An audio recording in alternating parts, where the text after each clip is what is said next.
오늘 이 요한복음에 나오는 이 본문 이전에 3년 전에 예수님께서 이 갈릴리 이 호숫가에서 이들을 만나 주셨어요. 이들을 만나 주시고 이들에게 하나님의 꿈을 심어 주었어요. 너희는 물고기만 잡으며 사는 인생이 아니야. 너희는 물고기만으로 만족하며 사는 인생이 아니야. 너희는 무엇을 먹을까, 무엇을 입을까, 무엇을 마실까 이것만을 염려하며 사는 인생이 아니야. 너희는 사람 낚는 어부야. 사람 낚는 어부야. 인간을 변화시키고 이 세상을 축복하고 이 세상을 변화시키는 그러한 사람 낚는 어부야. 하나님의 꿈이, 하나님의 그 비전이 이들에게 주어졌어요.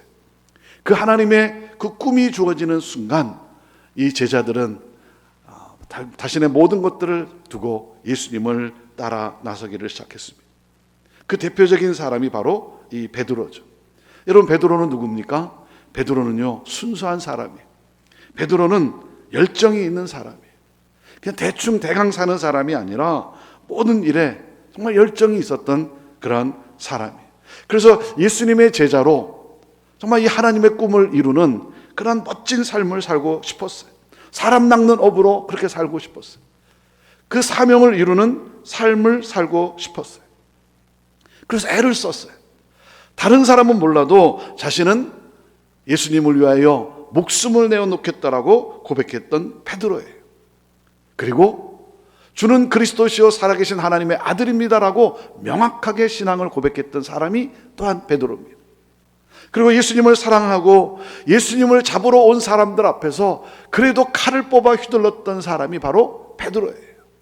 그 열정과 그 사랑으로 다른 제자들은 다 도망가지만 그래도 제사장 가야바의 뜰까지 예수님이 잡혀가신 그곳까지 따라갔었던 사람이 바로 베드로입니다. 그렇게 예수님을 사랑했어요. 예수님의 제자로 멋지게 살고 싶었어요. 그런데 그만 그 제사장 가야바의 뜰에서 한 계집종의 질문 앞에 예수님을 모른다라고 부인하고 저주까지 하고 말았어요. 갑자기 어둠의 그림자가 덮쳐오는데, 한 계집종의 질문과 함께 어둠의 그림자가 덮쳐오는데, 죽음의 그림자가 덮쳐오는 순간 살아야겠다는 생각과 함께 자기 입에서 나온 말이 예수님을 모른다는 거였어요. 그리고 저주까지 했어요. 맹세까지 하고. 여러분, 그것은 베드로가 하고 싶었던 말이 아니에요. 베드로가 하고 싶었던 말은 누가 너는 예수의 제자가 아니냐라고 질문을 하면 베드로가 하고 싶었던 말은 뭡니까? 그렇습니다. 나는 예수 그리스도의 제자입니다. 나는 예수님을 사랑하는 제자입니다. 라고 말하고 싶었던 사람이 베드로예요. 그런데 갑자기 어둠의 그림자가, 죽음의 그림자가 덮치는 순간 그냥 자기 입에서 나온 말이 예수님을 모른다라고 부인하고 저주하게 된 거예요.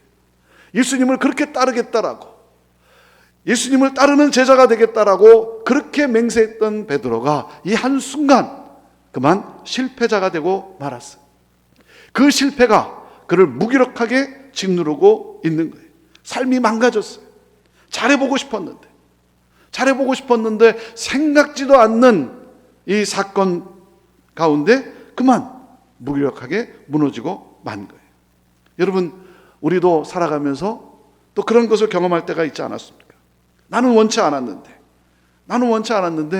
그만 작은 한 사건 때문에 내 삶이 엉망이 되는 그러한 경우가 있지 않았습니까? 자녀를 잘 키워보고 싶었어요. 자식을 잘 키워보고 싶었어요. 그래서 열심히 애를 썼어요. 그런데 사춘기에 접어들면서 반항하기 시작하고 삐뚤어지기 시작하고, 그래서 그냥 너무 화가 나서 그냥 뚜껑이 열려가지고 너 나가란 말이 아니죠. 그냥 화가 나서 나가 그랬어요. 근데 나가라 그랬다고 또 뛰쳐나가고, 그래서 부모와 자녀 사이에 관계가 엉망이 되고, 정말 결혼해서 행복하게 살고 싶었어요. 행복하게 살고 싶었는데 어느 날 생각지도 않은 한 작은 사건이 부부 사이에 끼어들면서 그만 부부 사이의 관계가 엉망이 되고 마는 그러한 일들. 그래서 그 실패로, 그 상처로 어쩔 줄 모르는 그냥 무기력하게 살아가고 있는 그러한 모습. 꿈은 있는데 그 꿈을 짓누르고 있는 거예요. 이것이 바로 베드로의 삶의 문제. 이것이 제가 섬기던 시애틀 형제교회의 문제였어요. 시애틀 형제교회는 71년도에 개척이 됐습니다. 여러분, 1971년도에 시애틀에 한인 교민이 얼마나 살았겠습니까? 얼마나 있었겠습니까? 유학 온 몇 분들이 함께 모여서 그래서 성경 공부를 하기 시작하고 그리고 예배를 드리기를 시작을 했어요. 그러면서 시애틀 다운타운에 있는 미국 제1장로교회를 미국 교회의 한 공간을 빌려서 거기서 이제 예배를 드리기 시작한 거예요. 그러는 가운데 80년대가 접어들면서 이민 문호가 개방이 되고 열리면서 또 많은 사람들이 미국으로 이민을 가게 되었고, 시애틀에도 여러 사람들이 계속 오기 시작하면서 교회가 숫자적으로 성장하며 부흥하는 그런 기쁨을 맛보기를 시작을 했어요. 점점 숫자가 많아지니까 어떻게 됐겠습니까? 미국 교회가 불편해진 거예요. 미국 교회가 불편해진 거예요. 제발 나가달라고. 그래서 이제 미국 교회에서 이제 나와야만 했어요. 나와야만 하는데 그러면 어디로 갈 것인가? 시애틀을 설명을 하면, 시애틀이라는 도시는 어떻게 되어 있냐면, 시애틀은 이 고속도로 5번이라고 하는 고속도로가 있는데 그 고속도로를 중심으로 이 도시가 남북으로 이렇게 길게 형성이 되어 있습니다. 서쪽에는 태평양 바다고, 그리고 동쪽에는 큰 호수가 있어요. 큰 호수가 있고, 그래서 그 큰 호수와 태평양 바다 사이에 고속도로를 중심으로 해서 도시가 길게 형성이 되어 있습니다. 지금은 이 동쪽에 이 큰 호수 건너편에 새로운 신도시가 생겼어요. 우리 한국 분들이 이주를 하면 살고 싶어하는 그러한 그 도시가 생겼어요. 서울로 말하면 강남이 하나 생겼어요. 강남. 여러분이 잘 아는 마이크로소프트라고 하는 그 회사를 중심으로 해서 여기에 새로운 도시가 하나 형성이 이렇게 됐습니다.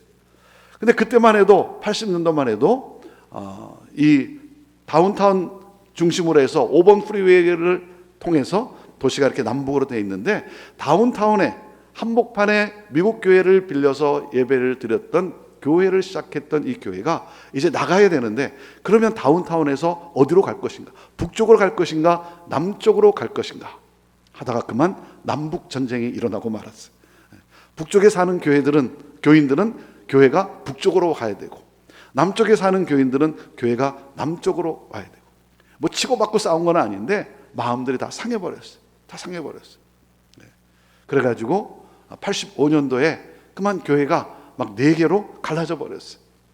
그냥 나는 내가 가까운 곳에서 거기서 예배를 드리겠노라. 그러면서 교회가 이렇게 갈라지고 말았습니다. 그리고 남은 성도들이 그 다운타운에서 가까운 아주 오래된 그 마을 한복판에 그 마을 회관을 이제 구입을 해서, 어제도 말씀드렸지만 주차장도 없는 그냥 그 마을 회관을 구입을 해서 그곳에서 이제 예배를 드리게 된 거예요. 이 사건 때문에 교회를 개척했던 목사님이 85년도에 시애틀을 떠나야만 했어요. 그 아픔과 분열 때문에 그냥 시애틀을 떠나야만 했어요.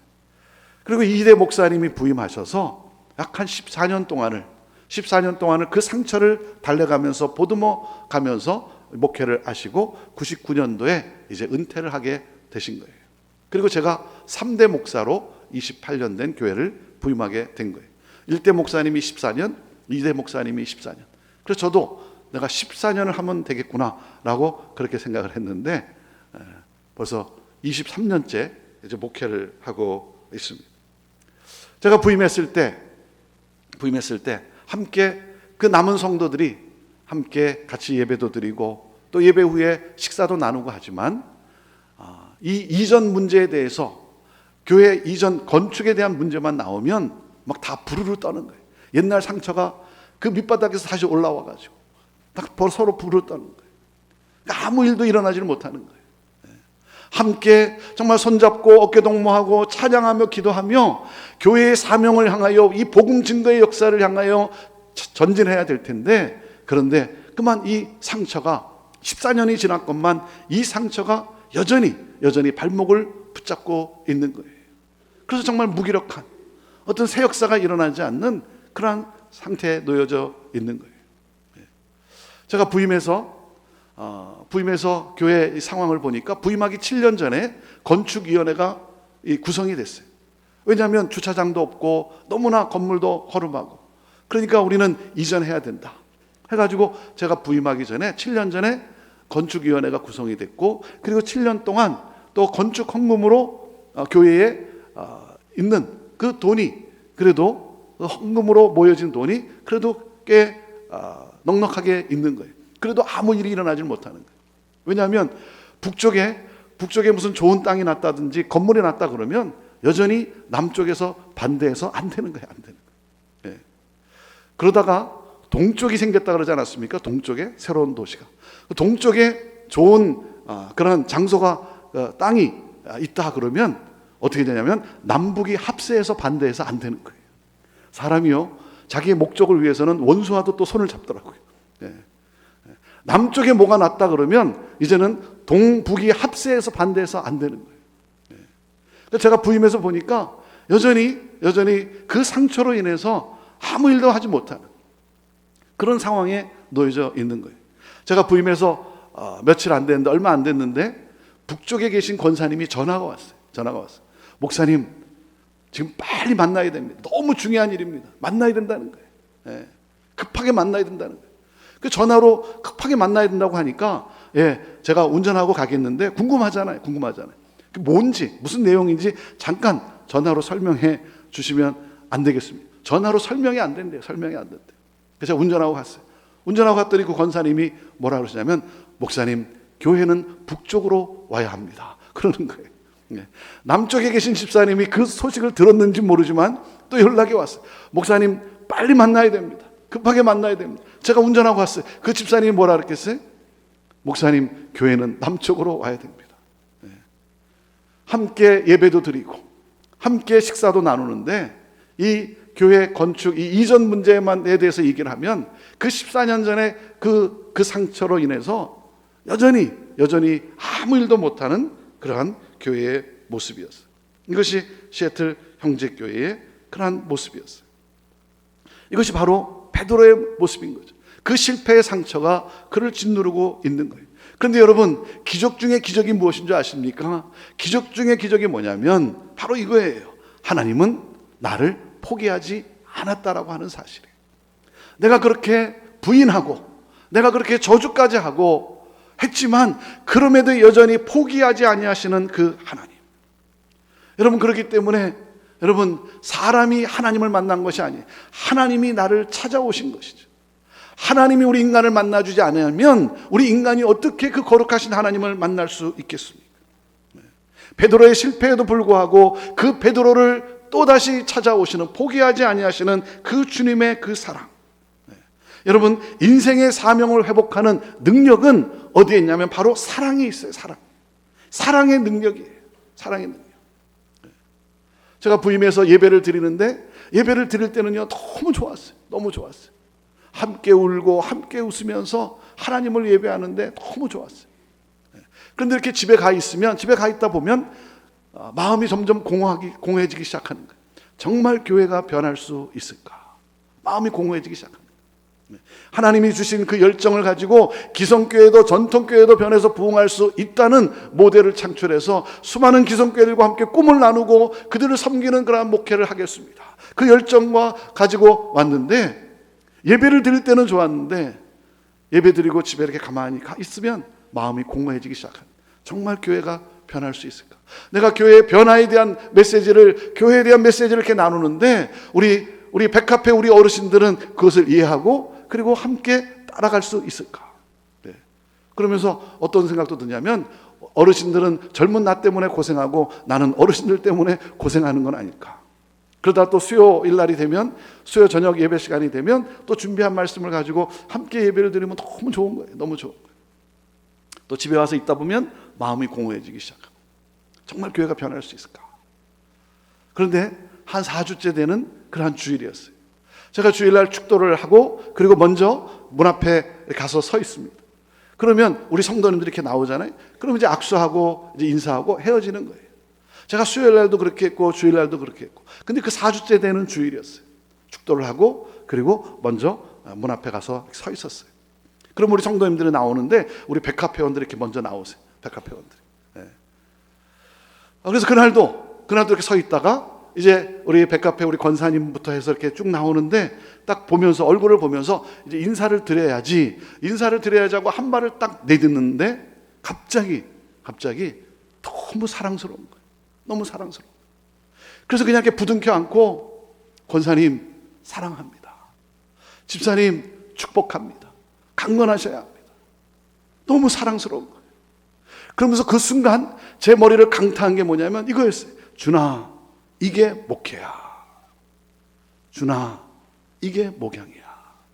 사랑하고 사랑받고. 제가 왜 사랑에 대한 메시지를 안 나눠봤겠습니까? 그런데 하나님께서 그 현장에서 저를 다시 한번 일깨워 주는데, 준아, 이게 목회야. 이게 목양이야. 사랑하고 사랑받고. 그러면서 제게 어떤 깨달음을 주냐면, 변화란 loving process라는 거예요. loving process. 변화는 사랑의 관계에 의해서 이루어진다는 거예요. 목적이 우리를 이끌어가는 것이 아니라 사랑의 힘이, 사랑의 관계가 목적을 향해 가게 한다는 거예요. 사랑하고 사랑받고. 저희 백합 회원들은요, 제 열렬한 팬입니다. 제 열렬한 팬이에요. 어느 정도로 열렬한 팬인 줄 아세요? 제가 찬양하다가 딱 손을 들면요, 우리 백합 회원들이 일제히 손을 들어요. 일제히 손을 들어요. 제 열렬한 팬이에요. 저를 얼마나 사랑해 주는지. 그래서 가끔 제 열렬한 팬이고 그래서 가끔 누님, 형님 제가 이렇게도 인사하기도 합니다. 사랑하는 여러분, 사랑하고 사랑받고. 제가 회의를 해보니까요, 사람은 이렇게 논리적으로 움직이지 않더라고요. 합리적으로 움직이지 않더라고요. 감정적으로 움직이더라고요. 감정적으로. 우리 이번에 이러한 프로젝트, 이러한 일을 합시다 그러면요, 그게 뭔지 잘 모르지만, 그것을 뭐 다 알고 이해하고 그러지 않지만, 잘 모르지만 사랑하니까 예스 하더라고요. 사랑하니까. 사랑하니까 그렇게 합시다 그러더라고요. 아무리 오라도요, 아무리 좋은 거라도 섭섭하니까 그냥 노하더라고요. 이게 사람이더라고요. 사랑하니까. 그러면서 그때 회개를 선포를 했어요. 우리 회개하며 우리 하나님 앞에 무릎 꿇고 기도해야 됩니다. 우리 장로님들, 여러분의 자녀들은 다 어디로 갔습니까? 우리 권사님들 자녀들은 다 어디로 갔습니까? 85년도에 교회가 갈라지면서 다 떠나버렸어요. 제가 84년도에 대학교 3학년 때 LA로 전학을 갔고, 85년도에 우리 가족이 시애틀에 있기 때문에 85년도 여름방학 때 가족으로 와서 형제교회를 주일날 갔는데, 친구들이 다 없어진 거예요. 다 헤어진 거예요. 저희 집은 남쪽에 살았는데요, 북쪽에 사는 그 친구가 저희 집에 놀러 오면, 이전에는 뭐 제가 거기 가서 놀러 가고 거기서 자기도 하고, 그 친구가 우리 집에 와서 자기도 하고 그랬는데, 그때 이렇게 와서 제 친구가 집에 놀러를 갔는데, 북쪽에 사는 친구 집에 놀러 갔는데 제가 오래 못 앉아 있겠더라고요. 부모님의 시선이 너무 이상한 거예요. 오래 못 앉아. 그 친구도 우리 집에 이렇게 와 있다가 오래 못 있는 거예요. 우리는 싸운 적이 없어요. 부모들이 싸웠지. 그러니까 전화를 해도 부모님이 전화를 받으면 그냥 전화를 끊는 거예요. 그러다 보니까 그렇게 재밌게 지냈던 친구들하고 연락도 점점 멀어지게 되고, 그리고 헤어지게 되고. 그래서 사실 형제교회는 그 85년도에 그 사건과 함께 제게 친구들도 다 이렇게 헤어지는, 만나지 못하는, 놀러 가지도 못하는 그러한 상처를 안겨준 그러한 교회이기도 한 거예요. 다 떠났어요, 자녀들이. 왜? 부모가 믿는 하나님이 어떻게 사랑의 하나님이냐 이거예요. 부모가 믿는 하나님이 어떻게 사랑의 하나님이에요. 아니, 다른 교회로 갔으면 그래도 괜찮죠. 아예 하나님으로부터 신앙을 떠나버린 거예요. 그래서 회개를 선포했어요. 여러분의 자녀들은 지금 어디에 있습니까? 장로님들 자녀들은 지금 어디 있습니까? 우리 회개하며 기도해야 됩니다. 부모 세대, 여러분 부모 세대의 회개 없이는요, 다음 세대의 부흥은 없어요. 그래서 회개하며 기도합시다. 그냥 뭐 회개합시다 이게 아니고, 정말 가슴을 치고 하나님 우리 죄악 용서하여 주옵소서. 가슴을 치고 기도합시다. 그랬더니 우리 성도님들이 기도하기 시작하는데 정말 가슴을 치고 통곡하며 기도하기 시작합니다. 그러면서 두 가지를 놓고 집중적으로 기도를 하기로 했어요. 우리가 교회가 이전을 해야 되는데 다른 사람이 쉽게 찾아올 수 있는 곳에 교회가 세워지도록 그렇게 기도합시다. 다 교회가 자기 집 뒷마당으로 와야 되는 거예요. 자기한테 가까워야 되는 거예요. 그러지 말고 다른 사람이 쉽게 찾아갈 수 있는 곳에 교회가 세워지도록 우리 교회 이전 문제를 놓고 이렇게 기도합시다. 그리고 우리 다음 세대들이 돌아와서 다음 세대들이 좋아할 수 있는 교회, 부모님의 교회라기보다는 내 교회라고 느낄 수 있는 우리 자녀들이 좋아할 수 있는 그러한 교회를 지읍시다. 그런 건물을 지읍시다. 이 두 가지를 놓고 기도를 하기 시작하는데요, 우리 성도님들이 정말 통곡하며 기도하기 시작했어요. 여러분, 기도의 능력이 뭡니까? 기도하기 시작하다 보니까 어떻게 돼요? 서로를 용서할 수 있는 힘이 주어지기 시작한 거예요. 이게 기도 아닙니까? 서로 용서할 수 있는 힘이 주어진 거예요. 여러분, 기도의 하이라이트가 뭐예요? 기도의 하이라이트는요, 겟세마네 동산에서의 예수님의 기도예요. 그 예수님이 어떻게 기도하십니까? 내 뜻대로 마옵시고 내 원대로 마옵시고 아버지의 뜻대로 하옵소서. 여러분, 기도를 하기 시작하면 처음에는 내 뜻을 놓고 기도를, 내가 원하는 것을 놓고 기도하는데 기도를 하다 보면 어떻게 돼요? 하나님의 마음을 알게 돼요. 이게 기도예요. 하나님의 마음을 알게 돼요. 하나님의 뜻이 무엇인지를 깨닫게 돼요. 그래서 내가 원하는 게 있긴 있지만 이제는 더 이상 그게 아니고 정말 하나님이 원하시는 하나님의 뜻이 이루어지기를 원합니다. 이렇게 기도하기 시작합니다. 서로를 용서할 수 있는 힘이 주어지기 시작합니다. 한 걸음 더 나아가서 그렇게 미워하고 싫어했던 사람을 사랑으로 품을 수 있는 힘이 주어지기 시작한 거예요. 그러면서 느낀 것이 뭐냐면 오랫동안 기차역에 정착되어 있었던 이 낡은 기차가 출발한 느낌이에요. 왜? 사랑하니까. 성도들이 다음 세대에 대한 소망을 갖기 시작하고, 그러면서 하나님이 땅을 보여주는데 운전해서 30분에서 40분 떨어진 곳에 넓은 땅을 보여주시는 거예요. 18,000평의 땅을 보여주시면서 그 땅을 우리 성도들이 구입을 하는데요, 그 사기로 만장일치로 결의를 하는 거예요. 아니, 다 자기 집 뒷마당으로 와야 됐던 교회가 40분 떨어진 곳인데, 그런데 그 땅을 사기로 결정을 하는 거예요. 뭐라는 줄 아세요? 우리 성도님이 뭐라 그러냐면 이렇게 이야기를 하는 거예요. 내가 멀어서 가기 힘들면 내가 교회 옆으로 이사 가면 되지 않냐. 교회 옆으로 이사 가면 되지. 그러면서 교회 건물이 지어지는데 그 주변이 개발이 되기 시작하고 3,000세대의 집들이 들어서기 시작하는데요, 우리 또 한국 사람들이 또 새 집을 좋아해요. 새 집을. 그래서 막 이사를 오기 시작하는. 그래서 형제교회 때문에 집값이 오른다라고 말할 정도로 그렇게 막 이사를 오기 시작하는 거예요. 다음 세대에 대한 이 꿈이 회복되기 시작하고 서로 사랑으로 하나 되기 시작하고, 그래서 교회 공동체에 대한 그 꿈을 다시 회복하기 시작했어요. 하나됨에 이루어지니까, 사랑으로 서로를 하나됨이 이루어지니까 하나님이 땅을 보여주시고, 그리고 그곳에서 교회를 새롭게 건축할 수 있는 그러한 은혜를 허락해 주시고, 여러분, 사랑의 능력. 이렇게 목회를 하다 보니까 어떤 분은 이렇게 쪽집게 인생을 사는 사람이 있어요. 뭘 자꾸 이렇게 찝어내요. 뭘 자꾸 찝어내가지고 따지고 판단하고 비판하고. 웬만한 사람들은 그 눈에 보이지도 않아요. 그런데 뭐 이상한 거를 찝어내가지고 그것 가지고 따지고 판단하고 비판하고. 아니, 여러분, 따지고 판단하고 비판한다고 해서 여러분 부흥이 일어났습니까? 그렇게 해서 부흥의 역사가 일어나냐 이거예요. 여러분, 자식을 야단쳐서 자식이 변하던가요? 아니죠. 사랑하니까 변하는 것 아닙니까? 사랑하니까. 근데 뭐 이상한 걸 가지고 끄집어내서 그걸 따지고 판단하고 뭐 비판하고 말이에요. 어떨 때 보면 뭐 귀신 같아. 뭘 저런 걸 다 끄집어내나. 그런데 그게 맞아요. 왜? 귀신이 하는 짓이 다 그런 짓 아닙니까? 사랑하는 여러분, 사랑하니까 변하는 거예요. 사랑하니까. 여러분 잘못된 것 있으면 고쳐야죠. 잘못된 것 바로 잡아야죠. 여러분 잘못된 것을 바로 잡고 잘못된 것을 고치려면 사랑하는 여러분, 먼저 그 사람을 사랑해야 하는 거예요. 그 사람을 사랑해야 되는 거예요.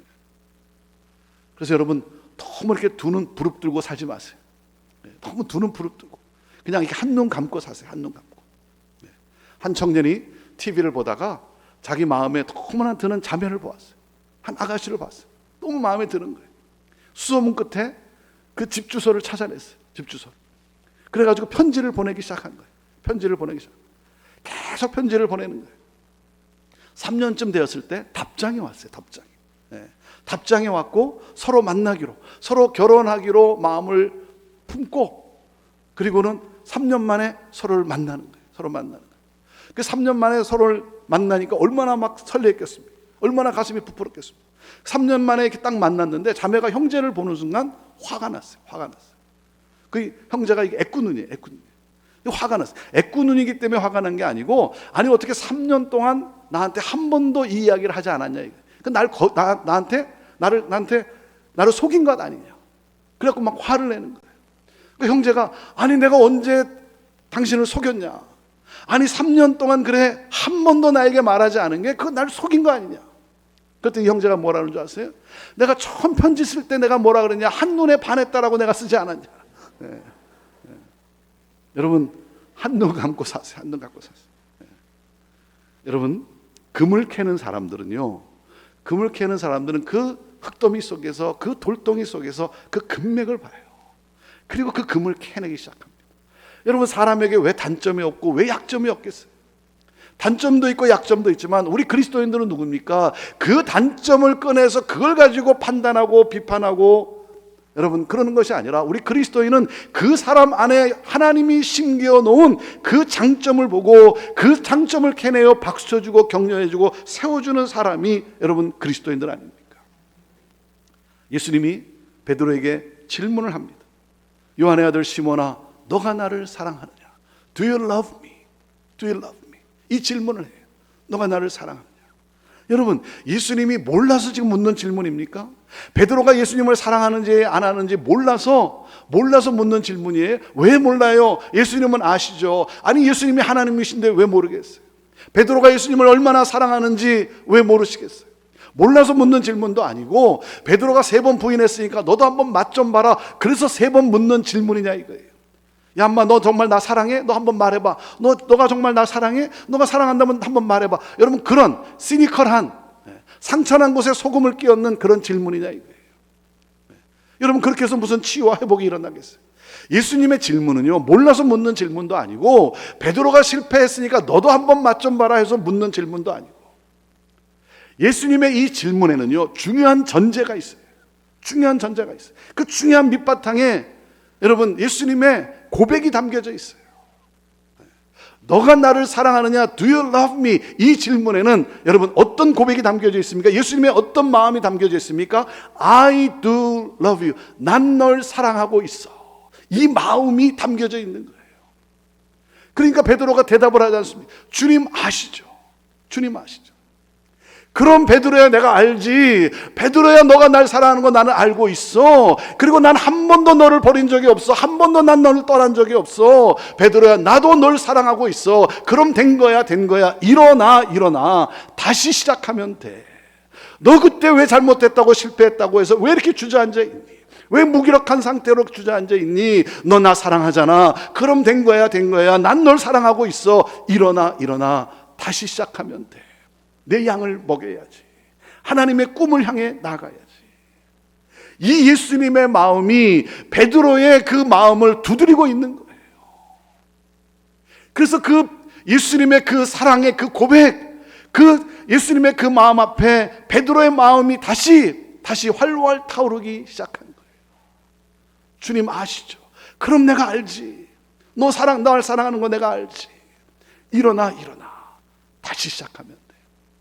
하나님의 꿈을 향해 나가야지. 내 양을 먹여야지. 여러분 사람을 살리는 능력이 뭡니까? 주님의 사랑이에요. 주님의 사랑. 인생의 사명을 회복시키는 그 능력은, 사명을 이루게 하는 능력은 뭐예요? 사랑의 능력이에요.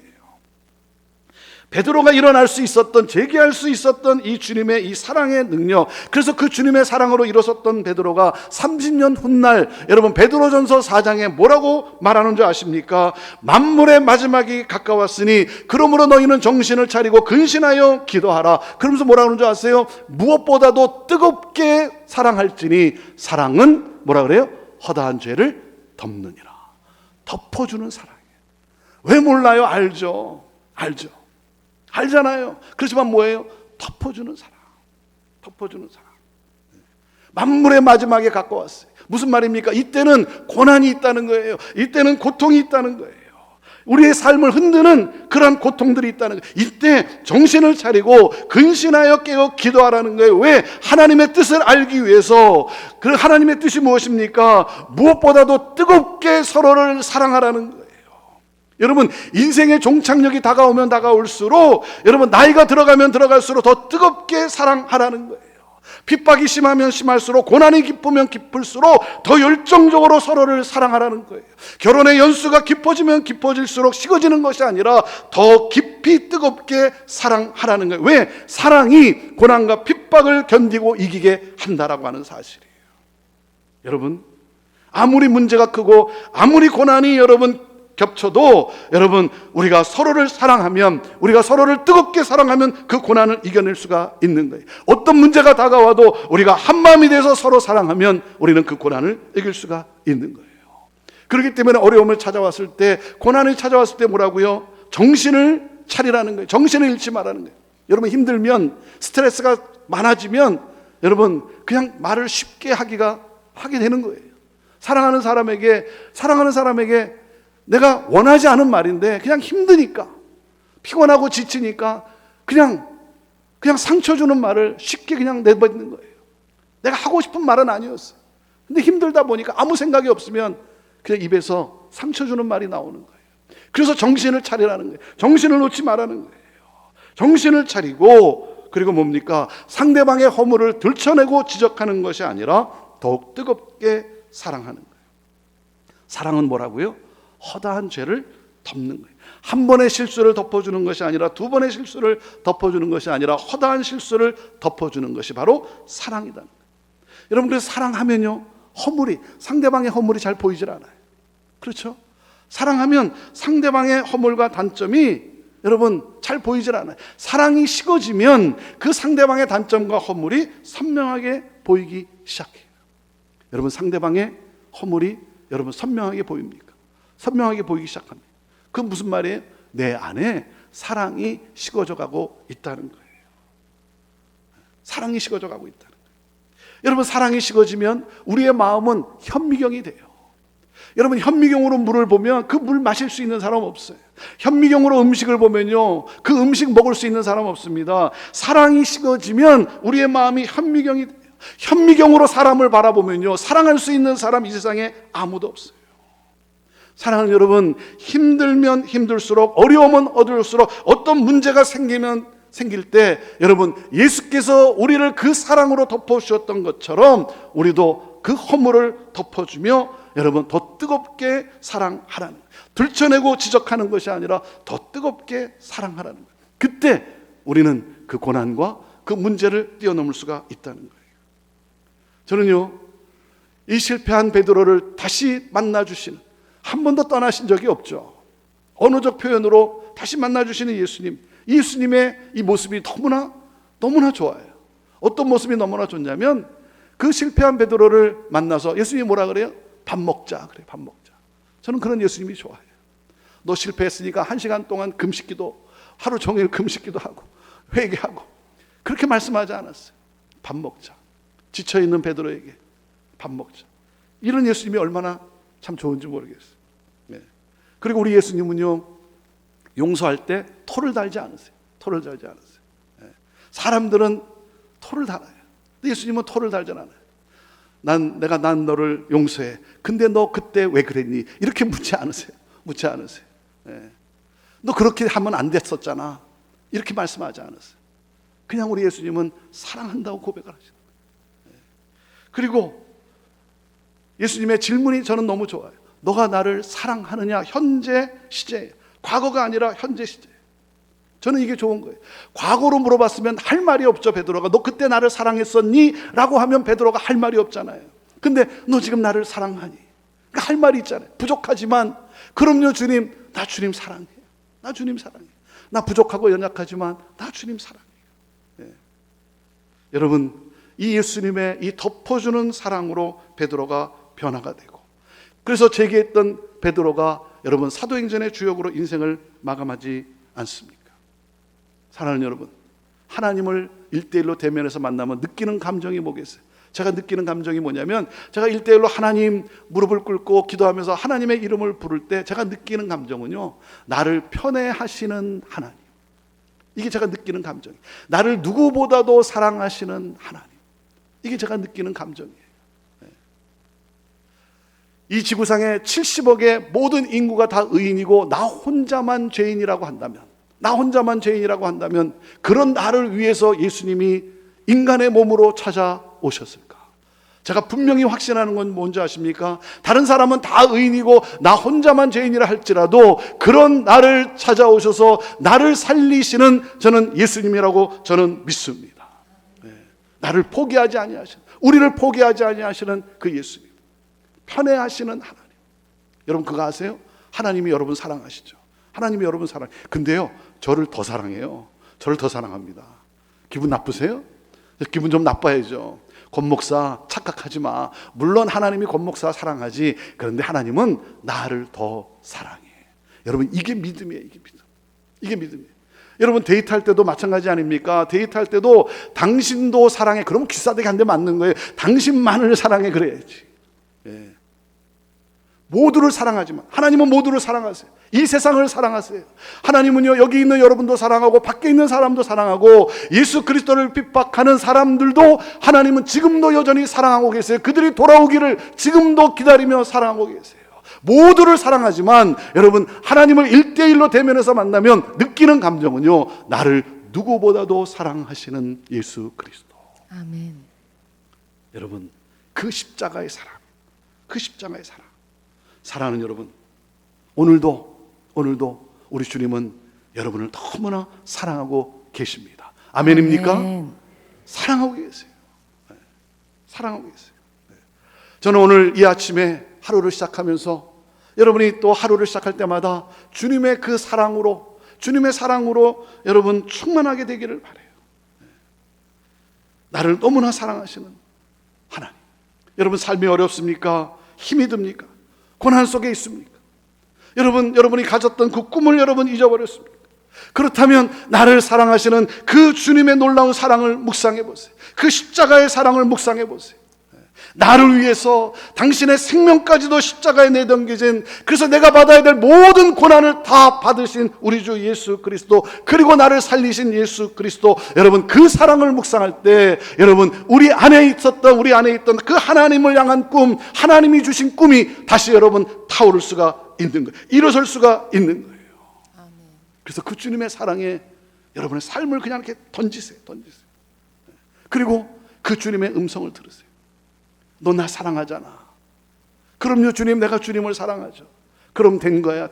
일어나 다시 시작하면 더 해. 너 왜 이렇게 주저앉아 있니? 너 그렇게 실패했다고 해서 너 이렇게 무기력하게 놓여져 있니?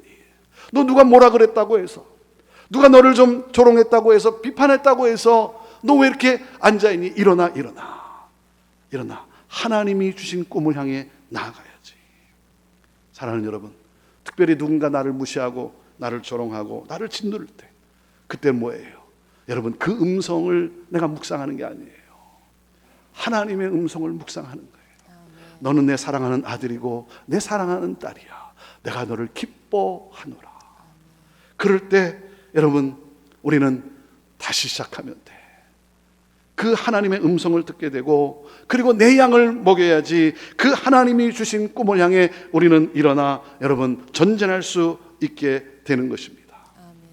사랑하는 여러분 사랑의 능력인 거예요. 여러분 예수를 믿는다는 것이 무엇입니까? 예수를 믿는다는 것은 예수님을 닮아간다는 것이죠. 여러분은 예수님의 어떤 모습을 담고 싶으세요? 예수님의 어떤 성품을 담고 싶으세요? 목사로서요, 예수님의 능력이 막 내게서 나타났으면 좋겠어요. 물로 포도주를 만드신 예수님의 능력이 막 내게서 나타나고, 물 위로 걸어가신 예수님의 능력이 나타나고, 물고기 2마리와 보리떡 5개로 오병이어의 기적을 일으키셨던 그 예수님의 능력이 막 내게서 나타나고, 내가 기도할 때마다 병든 자가 치유받고 그런 능력이 막 나타났으면 너무나 좋겠어요. 그런데요, 제가 정말 담고 싶은 게 뭔지 아십니까? 제가 정말 담고 싶은 것은요, 간음의 현장에서 붙잡혀온 여인을 정죄하지 아니하고 그 여인의 인생을 재기시켰던 그 주님의 사랑을 담고 싶은 거예요. 제자들이 다 등지고 도망가지만, 다 주님을 떠나지만, 그럼에도 그 제자들의 발을 보시면서 지금은 등을 돌리고 떠나는 발걸음이지만, 먼 훗날 복음 들고 산을 넘을 제자들의 그 발을 바라보시면서 그 제자들의 발을 씻기셨던 그 주님의 그 사랑의 그 섬김을, 그 사랑을 담고 싶은 거예요. 조금이나마 흉내라도 냈으면 좋겠는 거예요. 사랑하는 여러분, 하나님이 우리에게 주신 꿈이 있어요. 40년 전에 산돌교회를 이 땅에 세우신 하나님의 꿈이 있어요. 여러분, 그 하나님의 그 거룩한 꿈, 왜 나같이 보잘것없는 그러한 나에게 이 꿈을 주셨는지, 왜 이 복음 증거의 놀라운 구원의 놀라운 역사의 꿈을 주었는지, 사랑하는 여러분, 하나님의 그 사랑을 묵상해 보세요. 난 널 사랑하고 있어. 그리고 너 나 사랑하잖아. 그럼 된 거야. 일어나. 내 양을 먹여야지. 하나님의 꿈을 향해 나아가야지. 여러분, 우리가 힘들고 어려울 때, 뭔가 마음이 공허해지기 시작할 때, 나를 누구보다도 사랑하시는, 나를 위해 모든 것을 다 쏟아부으신 그 십자가의 주님의 사랑을 묵상할 때, 여러분, 우리 안에 다시 그 하나님의 거룩한 꿈이 다시 활활 타오르게 될 것이고, 우리는 함께 찬양하며 손잡고 전진하게 될 것인 것입니다. 사랑하는 여러분, 결국은 무엇입니까? 그 사랑의 능력으로 사랑의 공동체를 이루어가는 거예요. 사랑의 공동체를. 당신은 왜 그 교회를 가십니까? 당신은 왜 산돌교회를 가십니까? 여러분, 그럴 때 들려주고 싶은 대답이 뭐예요? 듣고 싶은 대답이 뭐예요? 이거 아니겠어요? 거기 가면, 산돌교회 가면 거기엔 사랑이 있습니다. 거기엔 사랑이 있습니다. 사랑의 공동체로, 사랑의 능력으로 하나님의 꿈을 향해 나아가는, 전진하는, 그러므로 세상을 변화시키고 놀라운 영적 부흥을 일으키는, 믿는 자의 수가 날마다 더해지는 그 놀라운 역사를 이루는, 하나님의 마음을 시원케 해드리고 하나님을 춤추게 해드리는 여러분 모두가 되기를, 여러분의 교회가 되기를 주님의 이름으로 축원합니다.